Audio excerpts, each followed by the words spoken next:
we got a quick video here today. So I have the Factor Ostro here and the Cervelo S5. So the Ostro was lent to me by the team this year as my race bike, and the Cervelo S5 is just my own bike that I've had for a year and a bit now.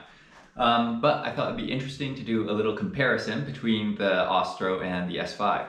So I went out to Shaughnessy Circle, which is a 500-meter-ish loop in the Vancouver area, to do some aero testing and pit the two bikes against each other. So a quick little overview of Shaughnessy Circle for those of you who don't know about it. It's relatively flat, maybe 1 or 2 meters of climbing each lap, and the road surface is quite bad. So a lot of cracks in the pavement, and it's not smooth pavement by any stretch of the imagination. It's not gravel, but yeah, it's not the smoothest pavement. And then to keep things as fair as possible, I looked at the geometry of the S5 and the Ostro, and actually I found that the geometries are pretty much identical. There's two differences that I have on the bikes themselves. So the stem on the Ostro is longer than the stem on the S5, but the reach on the S5's handlebars is longer than the reach on the Ostro's handlebars. So the stem plus handlebar reach is the same between the two bikes, and then the bike's bar width is also the same.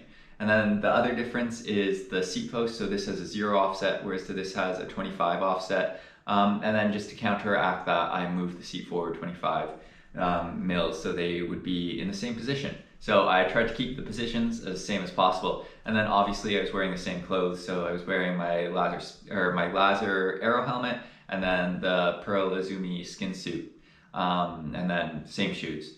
So the way the runs worked, I did 20 minutes on one bike, then 20 minutes on the other bike. The first 10 minutes was in the hoods, then the second 10 minutes was in the drops.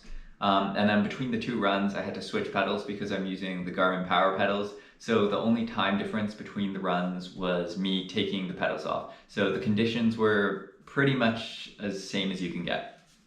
And then for tire pressures, I measured each tire with my calipers to get the true width of each tire, and I used the Silca tire pressure calculator tool to calculate the optimal tire pressure for each setup.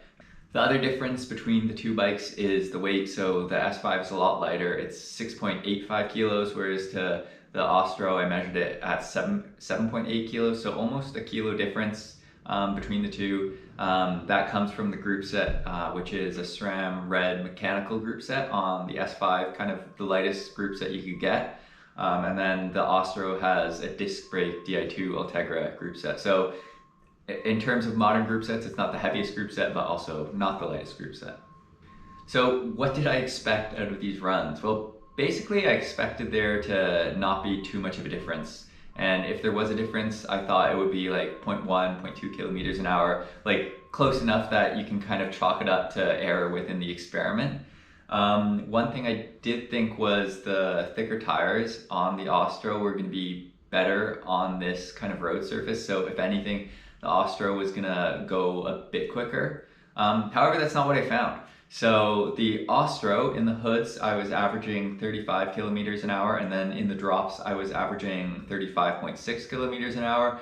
Whereas on the S5, I was averaging 35.6 kilometers per hour on the hoods, and then 36 kilometers per hour in the drops. So around a 0.5 kilometer per hour average difference.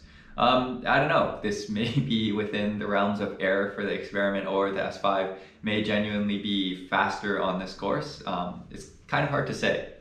So just so you can visualize the difference in speed here, I've overlaid two of the runs. So the rider on the outside here is the rider on the S5, and the rider on the inside is on the Factor. You can see they intersect, and at the point of intersection right after, the S5 is moving a bit faster. And if we freeze the frame, I just wanted to also illustrate that the positions are as close as I could get them to being the same. Like, I know it's hard to tell with the bad camera quality, but essentially they're kind of pretty similar. So where could this difference be coming from? I suspect it could be in the wheels. So the Black Ink wheels, they have much thinner spoke. So if you look at the cross section of the spoke, it's still a bladed spoke, but compared to the winspace Hypers, these have a much thicker blade. And then the other thing is the rule of 105, which states that the width of your of your wheel should be 105% the width of your tire. Whereas on my Factor, it's not the case. So the tire is much wider than the rim. However, on the Cervelo, it's still the case that the tire is a bit wider than the rim, but it's not quite as wide as on the Ostro. So I'm a bit closer to abiding by that rule of 105 on the Cervelo. So where does this leave us in terms of which bike I'd prefer to race on next year? Basically, I'd prefer to race on the Ostro still, because even though it's 0.5 kilometers an hour slower, it's a much better race bike. So the wider tires are great for when you're in the pack and you're rolling over random stuff that you can't see. So all those bumps and potholes, yeah, they're a bit more gentle on the wider tires. Also, the Di2 group set, it's a bit heavier, but it works so much better than a mechanical group set. The big thing is the front chainring, I can actually shift into it, versus the SRAM Red, it's notoriously bad for the front chainring being hard to shift into. And then the last thing is disc brakes. So the stopping power on these winspace wheels is great. It's actually better in the dry than on the Ostro. But once it gets wet, once it starts raining at all, the stopping power is atrocious on those winspace wheels. So you pretty much can't stop if it's raining, which is something you need to be able to do if you're stage racing, because you don't get to choose the weather you race in. Anyways, that's the end of the video. I'll see you guys all later.